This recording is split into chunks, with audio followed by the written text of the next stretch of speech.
Master rewarded his strongest slave with his beautiful daughter. What happened next shocked everyone. In the sweltering heat of ancient Rome, where the Colosseum's shadows stretched long over the blood-soaked sands, lived a man named Lucius Maximus. He was no ordinary citizen.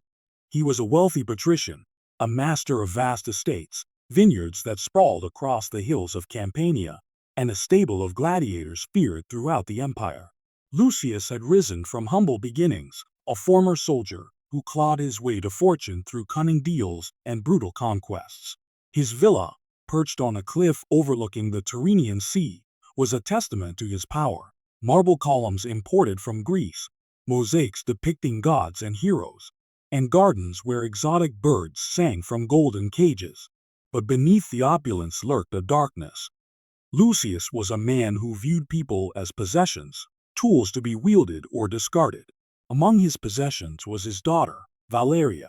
At 20 years old, she was the jewel of his household, with raven-black hair that cascaded like a midnight river, eyes the color of storm-tossed seas, and a spirit as fierce as the lions her father pitted against his fighters. Valeria had been raised in luxury, educated by the finest tutors in philosophy, poetry, and the arts. Yet, she chafed against the invisible chains of her father's world. Rome was a man's domain, and women like her were bartered like fine wine, married off to secure alliances or bolster fortunes. Valeria dreamed of more. She stole away to the libraries, devouring scrolls on far-off lands, and sometimes, in the dead of night, she would gaze at the stars, whispering prayers to Juno for freedom. Then there was Drusus, the strongest slave in Lucius's ludus, his gladiatorial school. Drusus wasn't born to chains. He hailed from the wild forests of Germania, captured during a brutal campaign when he was just a boy of 15, tall and broad-shouldered, with muscles forged from endless training and scars that mapped a lifetime of battles. Drusus had become a legend in the arena. His blonde hair, cropped short, framed a face hardened by survival, sharp jaw, piercing blue eyes that seemed to hold the fury of northern storms. He fought not for glory, but for life itself. Each victory meant another day breathing free air, even if it was through iron bars. Lucius had bought him cheap from a defeated legion, seeing potential in the boy's raw strength. Over the years, Drusus had repaid that investment 100-fold, amassing a fortune for his master through wagers and spectacles. The day that changed everything began like any other in the ludus. The sun beat down mercilessly as the gladiators trained under the watchful eyes of their lanista, the trainer. Whips cracked, swords clashed, and the air filled with grunts and the metallic tang of sweat and blood. Drusus was in the center of it all, sparring with 3 opponents at once. His trident flashed like lightning, his net ensnaring one man while he dispatched another with a precise thrust. The third charged, but Drusus sidestepped, tripping him into the dust. The lanista nodded approvingly. Drusus was unbeatable, a retiarius who moved with the grace of a panther despite his size. Lucius watched from the balcony of his villa, sipping Falernian wine from a silver goblet. Beside him stood Valeria, her silk stola fluttering in the breeze. She had come at her father's summons, though she loathed these displays of violence. "Look at him, daughter," Lucius said, his voice gravelly from years of shouting orders. "Drusus is a beast among men. Today, he fights in the grand games for my honor. If he wins, and he will, I shall reward him beyond measure." Valeria glanced down at the arena, her eyes lingering on Drusus. She had seen him before, of course, from afar. There was something about him that stirred her, a quiet dignity amid the brutality. Unlike the other slaves, who groveled or raged, Drusus carried himself with an unbowed pride. "What reward, father?" she asked, her tone light but curious. Lucius chuckled, a sound like tumbling stones. "Something priceless. But you'll see soon enough." The games that afternoon were a spectacle to rival any in Rome's history. The Colosseum roared with 50,000 voices as beasts from Africa, lions, elephants, even a rhinoceros, were unleashed upon hapless criminals. Then came the gladiators. Drusus entered the arena to thunderous applause, his oiled body gleaming under the sun. He faced a secutor, a heavily armored fighter armed with sword and shield, designed to counter Drusus's style. The crowd bayed for blood. The fight was a dance of death. The secutor charged, shield raised, but Drusus cast his net, tangling the man's legs. As the secutor stumbled, Drusus struck with his trident, piercing the armor just enough to draw blood without killing. The crowd gasped. It was mercy, rare in this place. But the secutor recovered, slashing wildly. Drusus dodged, his feet light on the sand, countering with blows that tested but didn't end. Finally, with a roar, he disarmed his foe, pinning him to the ground. The Emperor's box signaled thumbs up, life spared. Drusus had won again. As the sun dipped toward the horizon, Lucius hosted a lavish feast at his villa. Tables groaned under roasted peacocks, dormice stuffed with pine nuts, and amphorae of the finest vintages. Senators, merchants, and courtesans mingled, their laughter echoing through the halls. Drusus was brought in chains, though lightly, as a mark of respect for his victory. He stood before Lucius, head high, eyes steady. "You have served me well, Drusus," Lucius proclaimed, his voice carrying over the din. "For your strength and loyalty, I grant you freedom from the arena. But more than that, I reward you with my most treasured possession." He gestured, and Valeria was ushered forward, her face pale with shock. The room fell silent. Valeria's heart pounded like a war drum. "Father?" she whispered, disbelief etching her features. Lucius smiled broadly. "Drusus, I give you my daughter, Valeria, as your wife. You shall live as a free man on my estates, with her by your side." Gasps rippled through the guests. Drusus's eyes widened, locking onto Valeria's. In that moment, something unspoken passed between them. Fear, curiosity, perhaps the spark of destiny. But as the feast resumed, whispers spread like wildfire. What would become of this unlikely union? A slave elevated to husband of a patrician's daughter? The empire buzzed with speculation, but no one could foresee the shocks to come. Drusus was led away to quarters befitting his new status, his mind reeling. Freedom? Oh, wife! He had dreamed of liberty, of returning to his homeland. But this was a gilded cage. Valeria, meanwhile, retreated to her chambers, tears stinging her eyes. She had yearned for choice, for love on her terms, not this decree from her father. Yet, as she gazed out at the sea, she couldn't deny a flicker of intrigue. Drusus was no Roman dandy. He was raw, untamed, a force of nature. The next days blurred into a whirlwind. Preparations for the wedding consumed the villa. Slaves scurried with garlands of roses, tailors fitted tunics of finest linen, and priests consulted auguries under the full moon. Lucius reveled in the attention, boasting to visitors how his generosity would be the talk of Rome. "See how I elevate the worthy," he'd say, clapping backs and pouring wine. But beneath the festivities, tension simmered.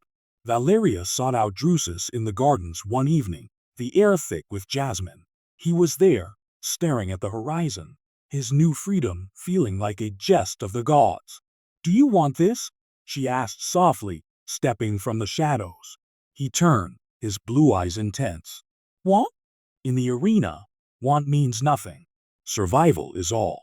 His voice was deep, accented with the rough edges of his Germanic roots. "But you are not what I expected." She laughed bitterly. "Nor you. I thought slaves broken, but you stand like a king." They talked then, haltingly at first, sharing fragments of their worlds. Drusus spoke of frozen rivers and ancient forests, of a family lost to Roman blades.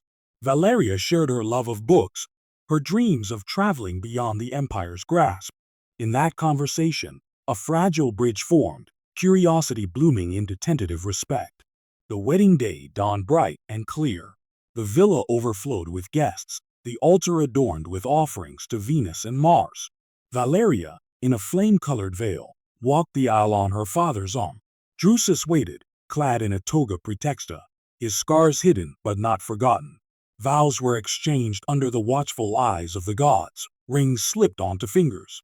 As they sealed the union with a kiss, chaste, uncertain, the crowd cheered. But as night fell and the newlyweds retired to their chambers, the real story began. Drusus hesitated at the threshold. "I will not force this," he said quietly. "We are strangers thrust together." Valeria nodded, relief mingling with something warmer. "Then let us become more than strangers." They spent the night talking, sharing stories by lamplight. Laughter came unexpectedly, easing the awkwardness. By dawn, a bond had sparked, not love, not yet, but a partnership forged in shared defiance. Word of the marriage spread like plague through Rome. Senators debated it in the forum, slaves whispered in the markets. Lucius basked in the notoriety, but cracks appeared. Rivals envied his boldness, plotting in shadows. And Drusus, he began to train again, not for games, but for whatever storms lay ahead. Little did they know, the shocks were just beginning. Whispers of rebellion stirred in the ludus. Old enemies lurked, and Valeria harbored secrets of her own. The empire watched, breathless, for what happened next would shatter expectations. The first weeks of marriage passed like a dream neither Drusus nor Valeria dared wake from. Their chambers overlooked the sea, where the waves crashed endlessly against the cliffs below Lucius's villa. By day, they navigated the strange new world of their union with careful steps, polite conversations over breakfast figs and honey, shared walks through the olive groves, and evenings spent reading aloud from scrolls Valeria selected. Drusus, who had never learned to read Latin fluently, listened with rapt attention as her voice brought Homer's warriors or Virgil's lovers to life. In those quiet moments, something deeper than respect began to take root. He saw the fire in her, the way she questioned everything, and she saw the gentleness beneath his warrior's exterior, the way he handled a wounded bird with hands that could crush stone. But Rome was not a city that allowed dreams to flourish undisturbed. Whispers had already begun to snake through the marble halls of the elite. At banquets in the homes of senators, over platters of oysters and garum, tongues wagged. "Lucius Maximus has lost his mind," one patrician sneered, swirling his wine. "Giving his only daughter to a barbarian slave? It's an insult to our bloodlines." Another, a rival Anista named Gaius Marcellus who had long envied Lucius's success in the arena, leaned in with a predatory smile. "Mark my words, this will be his downfall. The gods do not favor such generosity." Gaius was a thin, sharp-featured man with a reputation for cruelty that rivaled even the emperor's. His own gladiators were whipped into submission, and his fortunes had waned as Drusus's victories filled Lucius's coffers. Now, he saw opportunity in the scandal.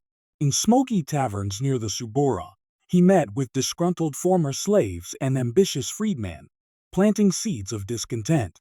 "A slave elevated to master of the house," he'd murmur. "What does that say to those still in chains? That strength alone can topple tradition?" Back at the villa, the atmosphere grew heavier. Lucius, ever the showman, threw lavish parties to flaunt his progressive decision.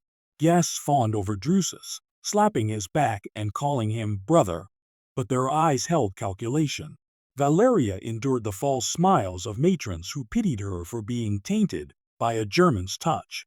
One evening, during a particularly ostentatious feast honoring Bacchus, a drunken senator cornered her near the atrium fountain. "Such a waste," he slurred, his breath foul with wine. "A flower like you, plucked by a weed from the north." Drusus, across the room, caught the exchange. His jaw tightened, but he held back. Lucius had warned him that any outburst would reflect poorly on the family. Instead, he excused himself and found Valeria later in the gardens, where she sat on a stone bench, staring at the moonlit sea. "You do not deserve their venom," he said, sitting beside her. She turned, eyes glistening. "And you do not deserve to be their spectacle. My father thinks this elevates him, makes him seem magnanimous. But we are just pieces in his game." Drusus took her hand then, a bold move that sent a jolt through both. "Then let us play our own game, together." That night, for the first time, their union became physical. It was tentative, born not of duty, but of genuine desire, a slow unraveling of barriers built by years of captivity and constraint. In the aftermath, tangled in silk sheets, Valeria traced the scars on his chest. "Each one a story," she whispered. "Of survival," he replied. But now, perhaps, of something more. Yet peace was fleeting. Trouble brewed in the ludus, where the remaining gladiators trained under the same lanista. Many had fought alongside Drusus, shared meager rations and tales of home around flickering fires. His elevation stung like salt in wounds. "Why him?" grumbled Thorn, a massive Thracian with a curved Sika sword. "We've spilled as much blood." Others nodded, their resentment festering.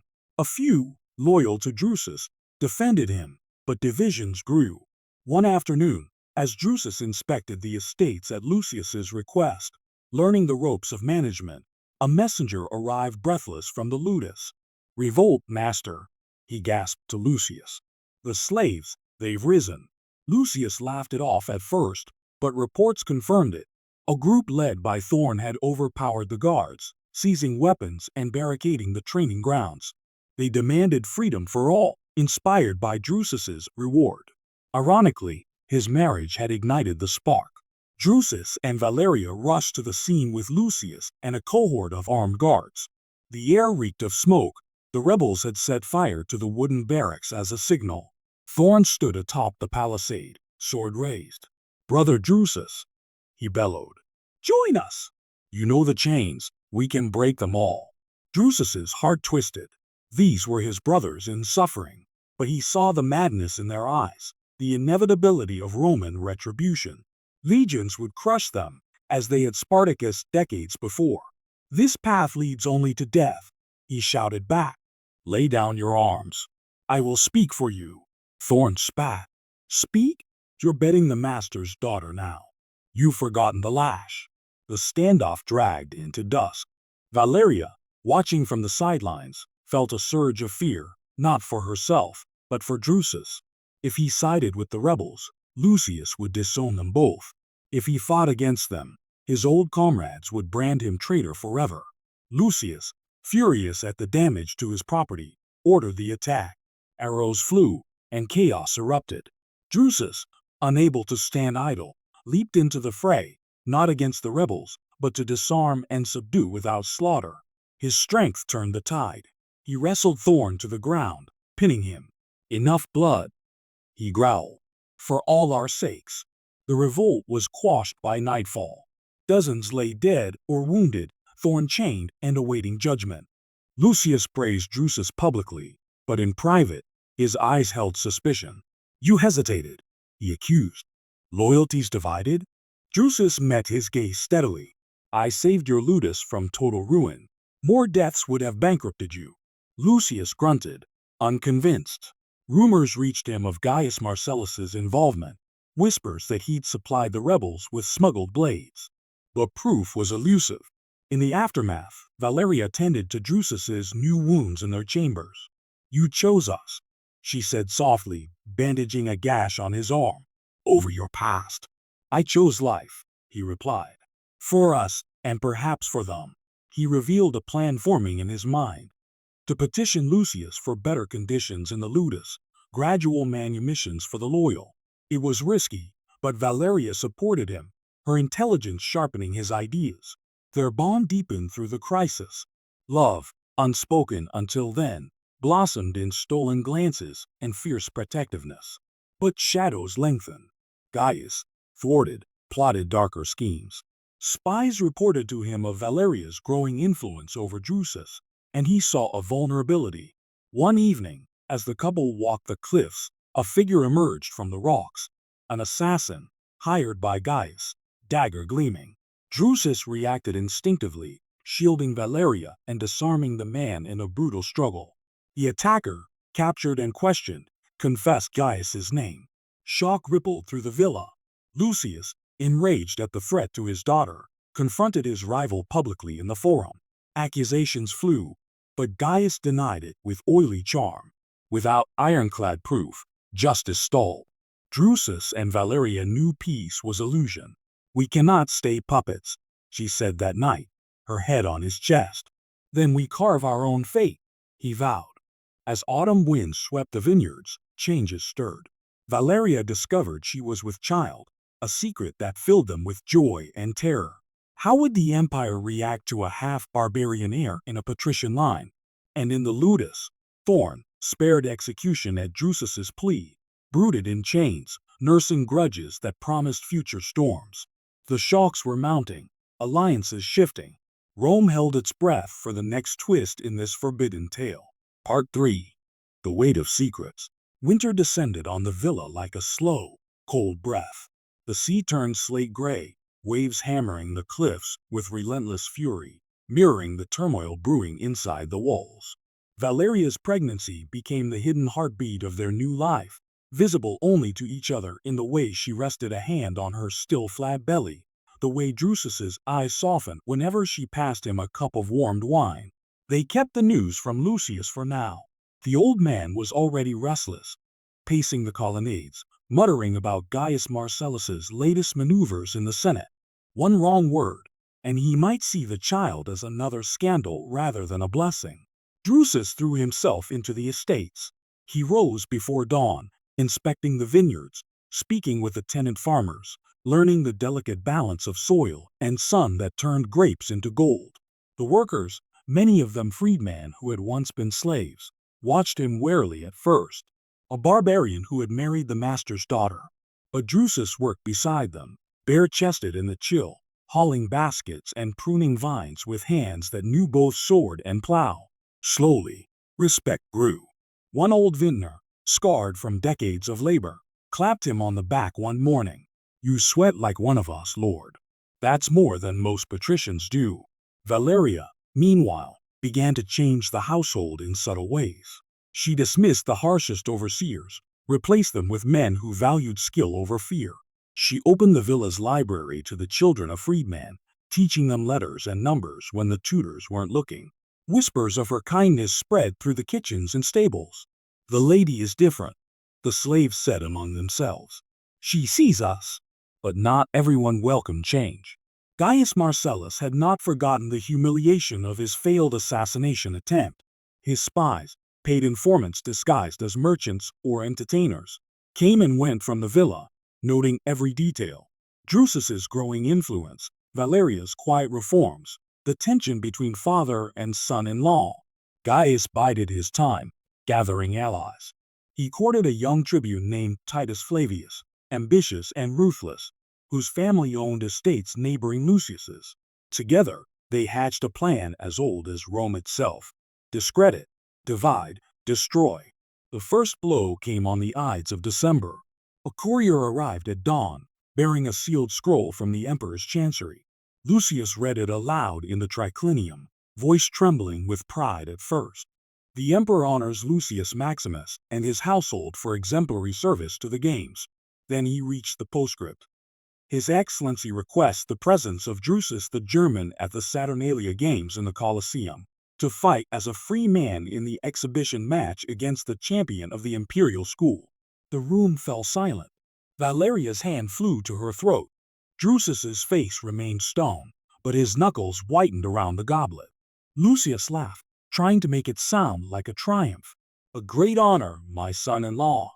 The emperor himself has heard of your prowess. You will fight, win, and return a hero." Drusus set the goblet down with deliberate calm. "I am no longer a gladiator. My contract was dissolved the day you gave me freedom, and your daughter." Lucius's smile faltered. "This is not a request. It is an imperial summons. Refusal would be treason." Valeria stepped forward, voice steady despite the fear in her eyes. "Father, he has fought enough blood for you. Let him live as a free manual." Lucius rounded on her. "You speak as though you are still a girl. This is Rome, child. We do not refuse the emperor." That night, Drusus and Valeria lay awake in the darkness. "I will fight," he said quietly. "If I refuse, they will take everything, our home, your father's lands, even the child." Valeria curled against him, tears silent on his chest. "Then we go together. I will not let you face the arena alone." The journey to Rome was grim. The roads were clogged with merchants hurrying home for Saturnalia, but their small entourage moved in tense silence. Valeria rode in a covered litter, hand pressed to her belly, whispering prayers to Juno Lucina. Drusus walked beside her, sword at his hip, eyes scanning every shadow for assassins. Rome greeted them with its usual chaos: street vendors hawking roasted chestnuts, children running with wooden swords, the air thick with incense and smoke from sacrificial altars. They took lodgings in a villa on the Palatine, loaned by a distant cousin of Lucius. The city buzzed with anticipation for the games. Posters plastered every wall. Drusus the German, once slave, now free, will face Imperial champion Cassius in a match to the death. Valeria's heart sank. To the death. No mercy this time. On the eve of the Saturnalia, Drusus was summoned to the Imperial ludus for inspection. Valeria insisted on accompanying him. The training grounds were vast, filled with the clash of steel and the roar of men. Cassius waited in the center, a towering Nubian, skin like polished ebony, muscles rippling under ritual scars. He smiled when he saw Drusus, a predator's grin. "So the barbarian returns," Cassius rumbled. "I have waited years for this." Drusus met his gaze without flinching. "I fight for my family now, not for sport." Cassius laughed. "Then let us make it quick." That night, back in their chambers, Valeria could not sleep. She paced, then knelt beside Drusus. "There is something I must tell you," she whispered. "Something my father never knew." Drusus sat up, concern etching his face. "When I was 16, she began, my father arranged a betrothal to a senator's son. I refused. He beat me until I could not stand. That night, I ran away, only for one night, to a temple of Vesto where a priestess hid me. But the senator's son found me. He tried to take what was not his. I fought back. I stabbed him with a hairpin. He lived, but he never spoke of it. My father hushed it up, sent the boy away, and told me I was damaged goods. That is why he kept me so closely guarded. Why he gave me to you, so no other man would want me." Drusus's arms went around her. "You are not damaged," he said fiercely. "You are a warrior, and you are mine, not because your father gave you, but because you chose me." She wept then, the first true tears since the wedding. "If you die tomorrow, I will follow you. I cannot live in a world without you." He kissed her forehead. "Then I will not die." The day of the games dawned cold and bright. The Colosseum was packed to the rafters, emperor and senators in their boxes, plebs crammed into the stands, vendors selling hot spiced wine. Valeria sat beside Lucius, her face pale beneath the veil. Lucius looked older, his hands trembling slightly. He had come to realize, too late, that he had played a dangerous game. The arena was cleared. Drusus entered first, clad in the Retiarius's net and trident, no armor save a leather belt. The crowd roared. Then Cassius strode in, armored head to foot, gladius gleaming. The emperor rose, gave the signal.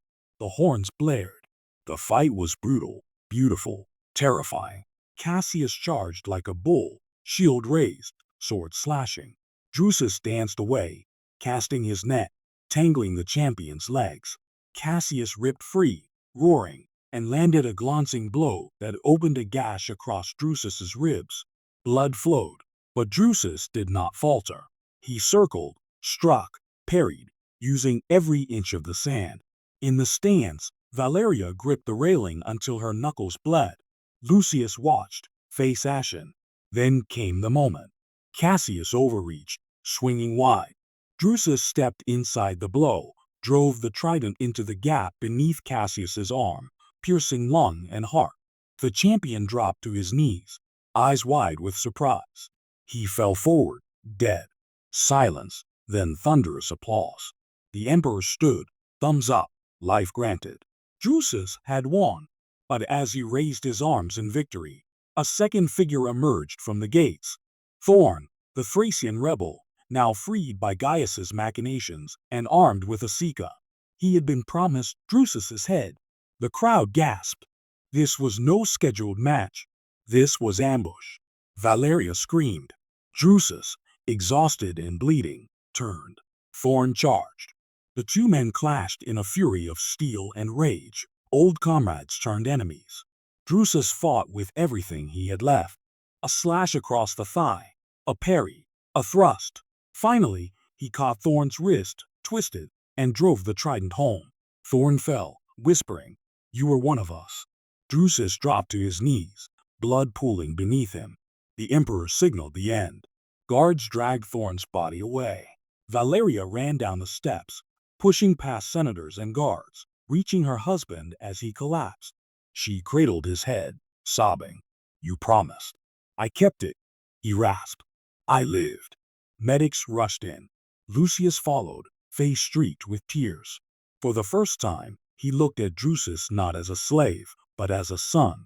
That night, in the villa on the Palatine, Drusus lay bandaged and feverish. Valeria never left his side, and in the quiet hours before dawn, she felt the first faint kick against her palm. A new life, born of blood and defiance. But in the shadows of Rome, Gaius Marcellus smiled. The game was not over. The emperor had taken notice, and powerful men do not like heroes they cannot control. The shocks were far from finished. Spring arrived early that year, painting the hills around the villa with wild poppies and the sharp green of new vines. Drusus's wounds had healed into pale scars that crossed the older ones like fresh rivers on an ancient map. He moved slower now, favoring his left leg on damp mornings, but the fire in his eyes burned brighter than ever.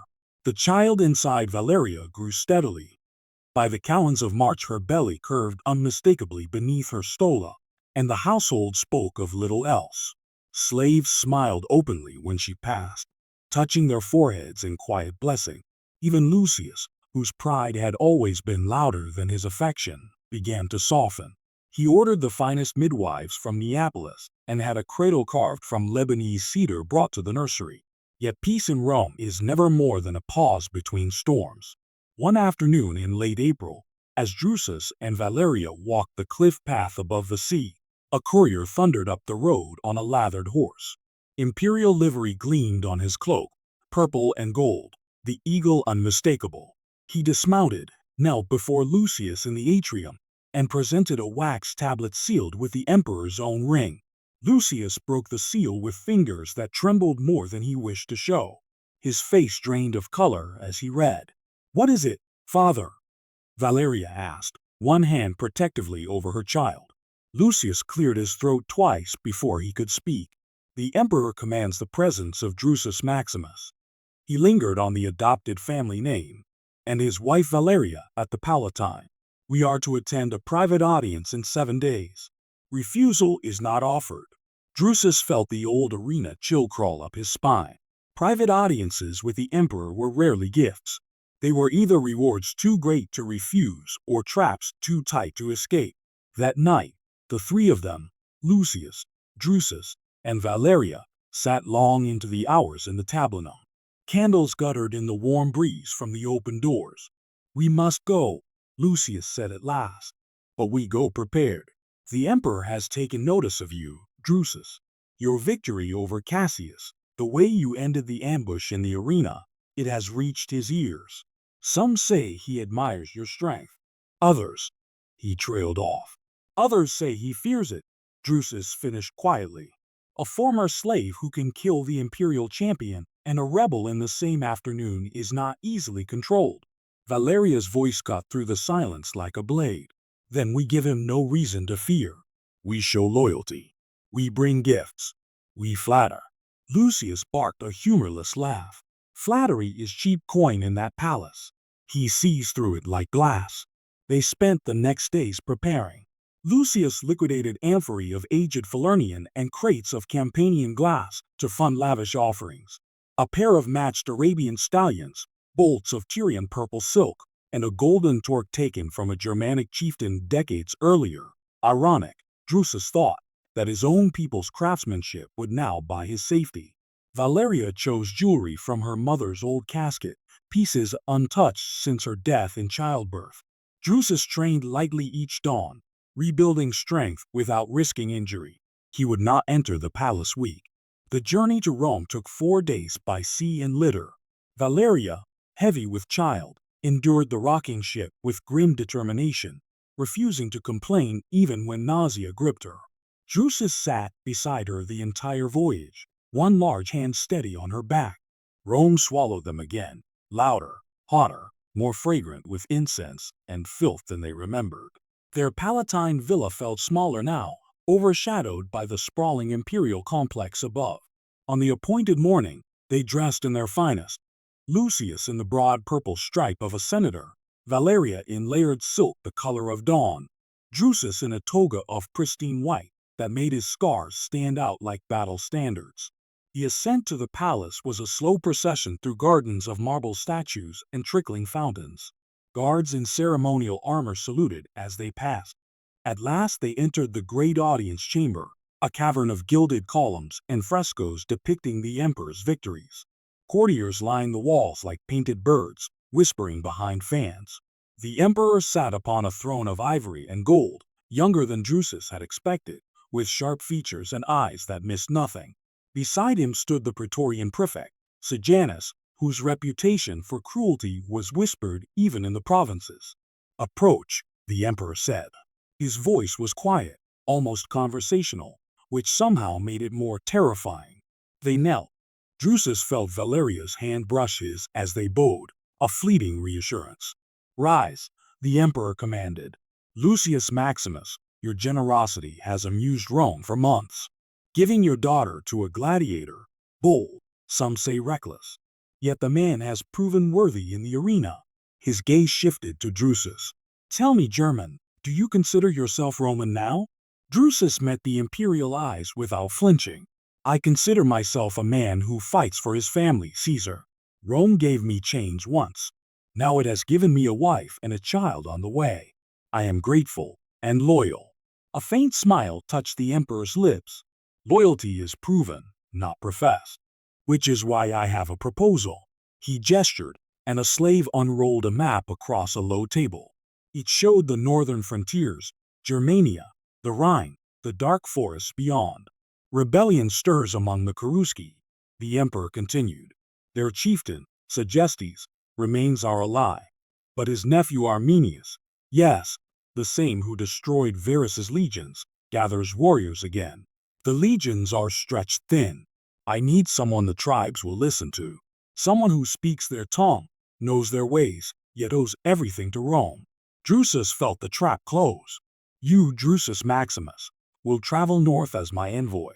You will carry gifts, promises, and warnings. Convince the tribes to stay quiet, or mark those who will not. In return," the emperor paused, savoring the moment, "your child will be born a Roman citizen of equestrian rank. Your wife's dowry will double, and Lucius Maximus will receive governorship of a rich province." Valeria's sharp intake of breath was the only sound. Lucius bowed low. "Caesar is generous beyond words." But Drusus saw the blade beneath the honey. If he succeeded, he would bind his people tighter to Rome. If he failed, or worse, if he showed sympathy to the rebels, he would be branded traitor. Either way, blood would flow. "And if I refuse?" Drusus asked quietly. The emperor's smile vanished. "Then questions will be asked about certain irregularities in Lucius's accounts, and about the death of my champion Cassius. Accidents happen in the arena, of course, but inquiries can be thorough." Sejanus stepped forward, voice like oil on steel. "The choice is simple, Drusus Maximus. Serve Rome, or watch everything you love crumble." Silence stretched until Valeria spoke, her voice clear and unafraid. "My husband will serve Caesar, but he will not go alone. I carry his child. Where he goes, I go." The emperor raised an eyebrow. "A woman heavy with child, traveling to the wilderness? Bold!" "She is bolder than most men in this room," Drusus said, pride ringing in his words. The emperor studied them a long moment, then laughed, a short, genuine sound. "Very well. You leave in 1 month, after the child is born. Midwives from the palace will attend the birth. Consider it my gift." They were dismissed. Outside in the gardens, Lucius sagged against a column. "We are in the tiger's mouth now." Drusus took Valeria's arm gently. "Then we must be cleverer than the tiger." That night, alone in their chamber, Valeria wept, not from fear, but fury. "He wants to use you to break your own people." Drusus held her close, feeling the baby kick between them. "I will not break them, nor will I let Rome break us. There is a third path. I feel it." In the weeks that followed, secret plans formed. Drusus met quietly with old comrades from the ludus who had earned freedom, men who still carried scars and grudges. Valeria wrote coded letters to scholar friends in Rome, seeking maps and tribal genealogies. Lucius, for once, put pride aside and used his Senate connections to gather intelligence on Arminius's movements. Gaius Marcellus, sensing blood in the water, redoubled his efforts. Poisoned rumors reached the palace that Drusus secretly corresponded with Germanic rebels, that Valeria's child was a ploy to infiltrate Roman nobility with barbarian blood. Sejanus listened. As summer heat settled over the city, Valeria's time came earlier than expected. In the sweltering night, she labored in the Palatine villa while thunder rolled over the Tiber. Drusus paced outside the birthing room until the midwives finally allowed him in. He knelt beside her, gripping her hand as she bore down with a warrior's roar. At dawn, a son cried, strong, fierce, with his father's blue eyes and his mother's dark hair. They named him Gaius Arminius Maximus, a deliberate blending of worlds. But even as the household rejoiced, a messenger arrived from the palace. The emperor had advanced the departure. Drusus must leave in 7 days, not 1 month. Valeria, still weak from birth, looked at her husband with iron resolve. Then we leave together. The child is strong enough to travel. We will not be separated. Drusus kissed her forehead, then the baby's. North then, to the forests I once called home. As they prepared to depart Rome under heavy guard, none of them knew that Arminius himself had already heard of the coming envoy, a kinsman turned Roman, bearing a child of mixed blood. Messengers raced ahead through the wilderness. The greatest shock was yet to come, and it waited beyond the Rhine, where old loyalties and new loves would collide in fire and steel. The column left Rome under a sky the color of hammered bronze. 20 wagons groaned under supplies, gifts for the tribes, and the heavy cradle that carried little Gaius Arminius Maximus, swaddled against the spring chill. Drusus rode at the head on a black stallion, flanked by a century of Praetorian guards hand-picked by Sejanus himself, men whose loyalty was to the emperor, not to the envoy they escorted. Valeria traveled in a covered carriage with 2 midwives and a wet nurse, the baby's soft cries occasionally drifting back on the wind. Lucius had remained in Rome, ostensibly to manage the estates, but everyone knew the truth. The emperor wanted no powerful patrician loose on the frontier where alliances could shift. They followed the Via Flaminia north, then the old military roads through the Alps. Snow still capped the peaks, and the passes were treacherous with melting ice. One night, in a way station near Tridentum, Valeria woke Drusus with a hand on his arm. "I dreamed of forests," she whispered. "Tall pines, mist between the trunks, and wolves watching us. You were walking ahead, and I could not reach you." He pulled her close, feeling the warmth of her body and the faint milk scent of their son sleeping nearby. "Dreams are only shadows. I will not leave you behind." But the dream lingered. By the time they reached the Rhine, summer had taken hold. The great river ran wide and brown, dotted with Roman patrol boats.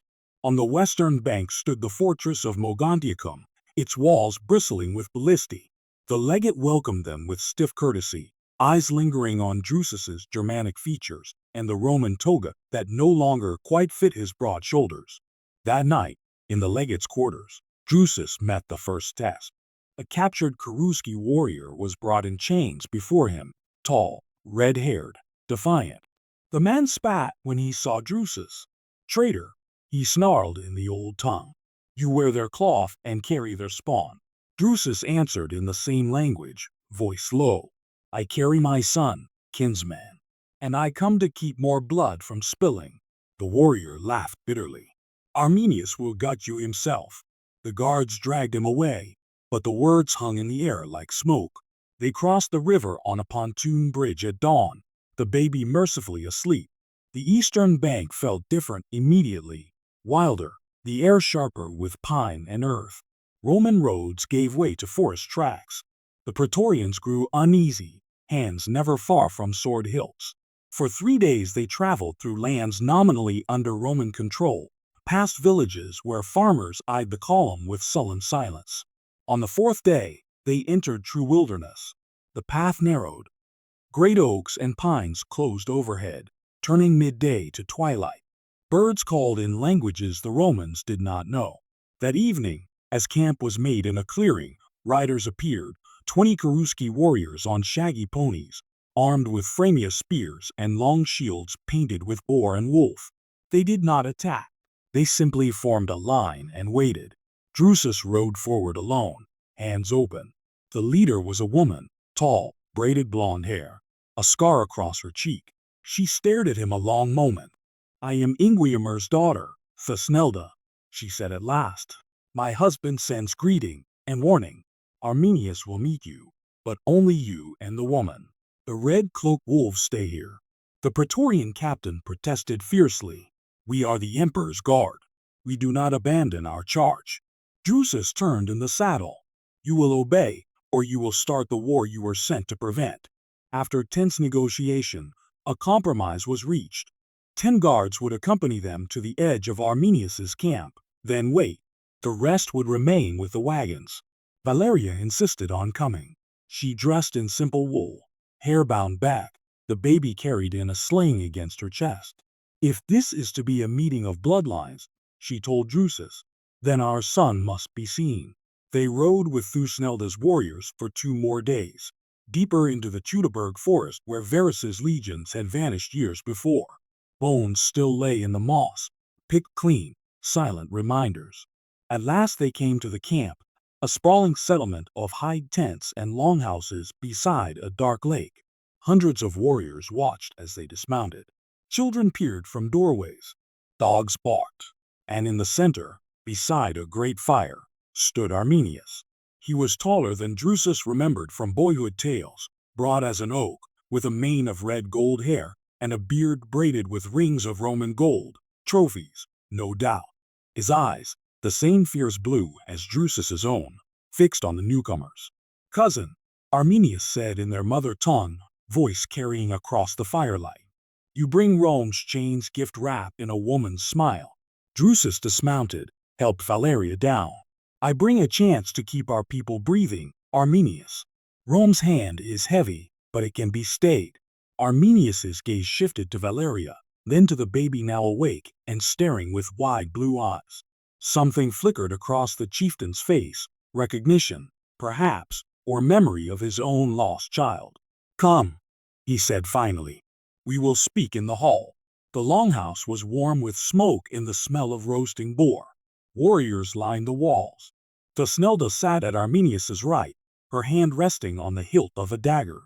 Valeria and Drusus were given places of honor opposite them, the baby laid on soft furs between. Food was brought: venison, barley bread, strong meat. As cups were filled, Arminius spoke. "Tell me, cousin, why I should not kill you tonight and send your head back to the emperor in a sack." Drusus drank deeply, then set the cup down. "Because you would start a war you cannot yet win. The legions are weary, yes, but they are many. And because—" he glanced at Valeria, who nodded, "because my son carries both our bloods. Kill me, and you kill part of your own future." Arminius leaned forward. "Pretty words. But Rome does not negotiate. It demands." Valeria spoke then, her accent careful but clear in the Germanic tongue she had studied secretly for months. "Rome demands because it fears. My husband is here to show another path. Tribute, yes. Hostages, perhaps. But not slaughter. Not yet." Thusnelda laughed softly. "A Roman woman speaks for the tribes now?" "I speak for my child," Valeria replied, lifting keys into her arms. The baby reached out, grasping at the firelight. "He will grow up knowing both worlds.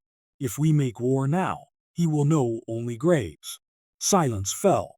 Even the warriors seemed to listen. Arminius stared at the child a long time. At last he spoke, voice quieter.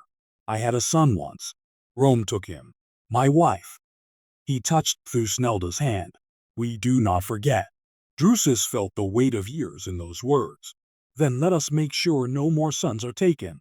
I can promise 3 years of peace. Trade. Roman iron for your amber and furs. No new forts beyond the river." "And in 3 years?" Arminius asked. In 3 years, Drusus said, we will be stronger, or Rome will be weaker. Either way, we choose then. Negotiations stretched through the night and into the next days. Gifts were exchanged, the emperor's gold for tribal horses, Roman wine for sacred amber. Oaths were sworn over mead and blood. Valeria won hearts by tending a sick child in the camp, her gentle hands and fierce determination earning respect even from the sternest warriors. But trust was fragile. On the 5th night, as Drusus walked the lakeshore with Arminius, old stories rose like ghosts. They spoke of boyhood hunts, of the day Roman slavers came to their village. Arminius revealed his deeper plan. Not open war, but a slow bleeding, raids, ambushes, alliances with distant tribes until Rome tired and withdrew. You could lead it, Arminius said suddenly. Stay, be one of us again. Your woman is strong. Your son already smells of the forest. Drusus felt the pull like a riptide. The trees whispered in the old language. The firelight danced on faces that looked like his own. But he thought of Valeria reading by lamplight, of Lucius's reluctant pride, of the child who would never know peace if war came now. I cannot, he said at last. Not yet. Arminius nodded slowly. Then go. But know this, if Rome breaks the peace, I will come for you first. Not to kill, but to call you home. They parted at dawn. Thusnelda pressed a tiny carved wolf into the baby's hand. For protection, she said to Valeria. Woman to woman, something passed between them, understanding, perhaps forgiveness. The return journey felt lighter. The Praetorians, astonished at the peaceful outcome, rode with looser reins. At the Rhine, the legate received Drusus's report with thinly veiled disappointment. No glorious battle to report. But word travels faster than columns. In Rome, Sejanus read the dispatches and smiled coldly. Peace on the frontier meant no need for more troops, and no need for a troublesome hero who spoke the barbarian tongue too well. Gaius Marcellus, bankrupt now after failed investments, saw his last chance. He went to Sejanus with forged letters, supposed correspondence between Drusus and Arminius plotting betrayal. And in the villa on the Campanian cliff, Lucius opened a letter from Valeria announcing their safe return in autumn, the baby thriving, the peace holding. He wept alone in the atrium, unsure whether to rejoice or fear. Because far north, in the deep forest, Arminius held his own counsel. 3 years, he told his warriors. We grow strong. And if the cousin returns with chains instead of words. He did not finish. He did not need to.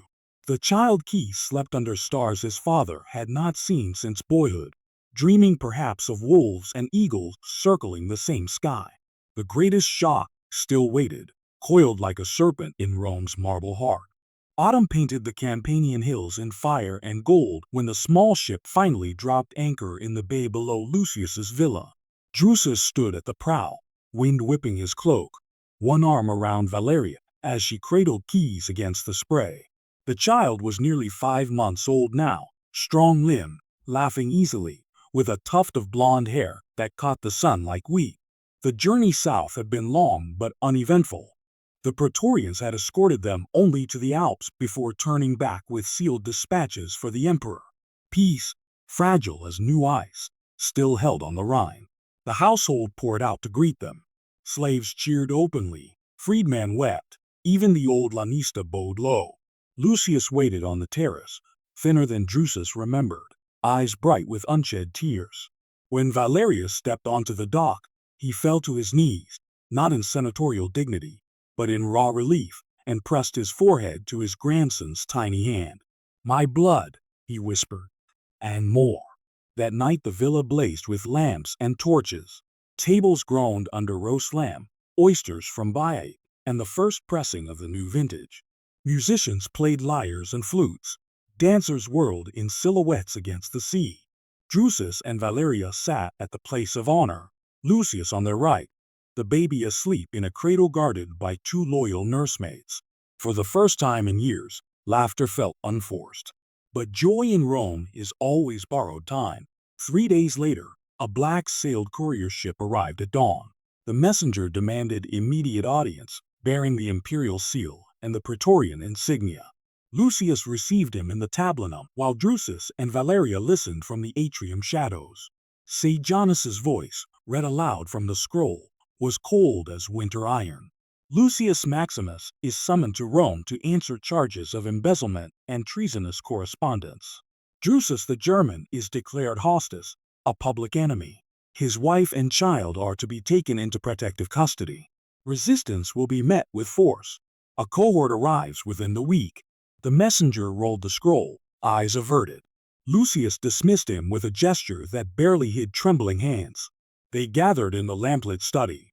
Lucius, Drusus, Valeria, and the most trusted freedman, old gladiators who had earned their wooden swords under Drusus's wing.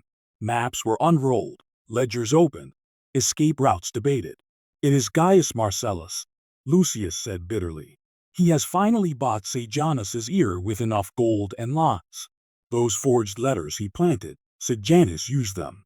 Valeria's face was stone. "Then we do not wait like lambs." Drusus nodded slowly. "We have friends, the veterans from the ludus, the tenant farmers who owe me their lives. And beyond the sea, Arminius's oath holds for now. If we can reach a port." Lucius surprised them all. "No," he said firmly. "I am old. My name still carries weight in the Senate. I will go to Rome. I will delay them, buy you time." Valeria started to protest, but he raised a hand. "I have spent a lifetime chasing glory and power. Let me spend what remains protecting my daughter and grandson." Tears shone in her eyes, but she bowed her head in acceptance. The plan formed quickly. Lucius would travel overland to Rome with pomp and delay, lodging complaints, requesting hearings, dragging proceedings through every legal snare he knew. Meanwhile, Drusus and Valeria would take the fastest Liburnian ship south to Sicilia, then across to Africa or even Hispania, anywhere the emperor's immediate reach was weaker. Gold was sewn into cloaks, provisions loaded in secret, loyal crews sworn to silence. But fate laughs at plans. On the eve of departure, as mist rolled in from the sea, torches appeared on the coastal road, far too many, far too soon. A full cohort, not the promised detachment. Someone had betrayed them. Gaius Marcellus himself rode at the head, smug in borrowed Praetorian scarlet. The villa's gates held for less than an hour. Old gladiators and armed freedmen fought like lions in the courtyards, buying precious minutes. Drusus, sword in hand, carved a path to the private dock where the ship waited. Valeria ran ahead, keys strapped tight against her chest, a dagger in her free hand. They reached the jetty as arrows hissed overhead. The captain cast off lines even as soldiers poured down the cliff path. Drusus stood at the stern, shield raised, deflecting shafts until the oars bit water and the sail caught wind. Behind them, flames rose, the villa torch to deny Lucius any refuge. And on the terrace, visible in the firelight, Lucius Maximus stood alone, toga wrapped around him like a shroud, arms raised in defiance as the soldiers closed in. Valeria sobbed once, a sound torn from her gut. Drusus pulled her below deck, wrapping them both around their son as the ship plunged into the night. They sailed south under clouded skies, pursued for days by Imperial galleys. Storms scattered the hunters. Favorable winds carried the fugitives to a hidden cove in Sicilia where sympathetic merchants, old clients of Lucius, hid them for a fortnight. Word trickled in by fishing boat. Lucius had been executed in Rome without trial, his head displayed on the rostrum. Gaius Marcellus had claimed the estates. Sejanus's star rose higher. But other news came too. In the northern forests, Arminius had heard of the betrayal. Messengers crossed the Alps in secret. If Drusus returned, warriors would rally. A new war could begin. Valeria and Drusus sat on a moonlit Sicilian beach, keys asleep in her lap. "I will not drag our son into endless war," she said quietly. "But I will not live as a hunted animal either." Drusus stared at the dark sea. "There is a third path still." He wrote letters, sealed, coded, entrusted to different captains sailing east and west. One to old Senate allies pleading Lucius's innocence.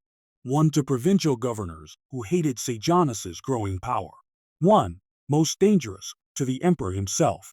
a direct appeal from the man who had bought peace on the Rhine, offering renewed service in exchange for pardon and protection. Months passed in hiding. Gaius took his first steps on foreign sand. Valeria's belly began to round again.